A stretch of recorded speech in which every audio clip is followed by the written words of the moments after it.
అసెంబ్లీలో సీఎం చంద్రబాబు కీలక వ్యాఖ్యలు చేశారు. 2004, 2019లో తనని ఎవ్వరూ ఓడించలేదన్నారు. ఆ ఎన్నికల్లో ఓటమికి తానే కారణమని చెప్పారు. కొన్ని పనులు చేయలేకపోవడంతోనే ఓడిపోయామన్నారు చంద్రబాబు. పనిలో పడి పార్టీని, ఎమ్మెల్యేలను సమన్వయం చేసుకోలేకపోయానని చెప్పారు.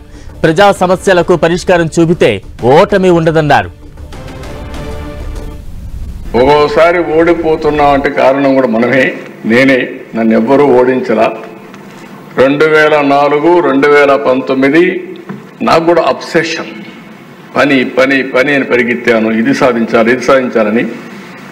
దాంతో కొద్దిగా ఎమ్మెల్యేలను సమన్వయం చేయడం కానీ, పార్టీని సమన్వయం చేయడం కానీ, పనులు చేయడంలో కొద్దిగా మనం పరివర్తన ఎప్పుడున్నా కొన్ని లాభసాలు వెళ్తాం. ప్రజల సమస్యలు తాత్కాలికంగా ఏమున్నాయో ఆ సమస్యలన్నీ పరిష్కారం చేస్తూనే, దీర్ఘకాలికంగా ఏం చేయబోతున్నా వాళ్ళకి చెప్పుతూనే, వాళ్ళను కూడా భాగస్వాములు చేయగలిగితే ఎప్పుడూ గెలుపు ఉంటుంది. అందుకే నేను చెప్తున్నా, సూపర్ 6 చెప్పాం. మేలో తల్లికి వందనం అందరికీ ఎత్తమని చెప్పాం. అందరికి ఇస్తాం.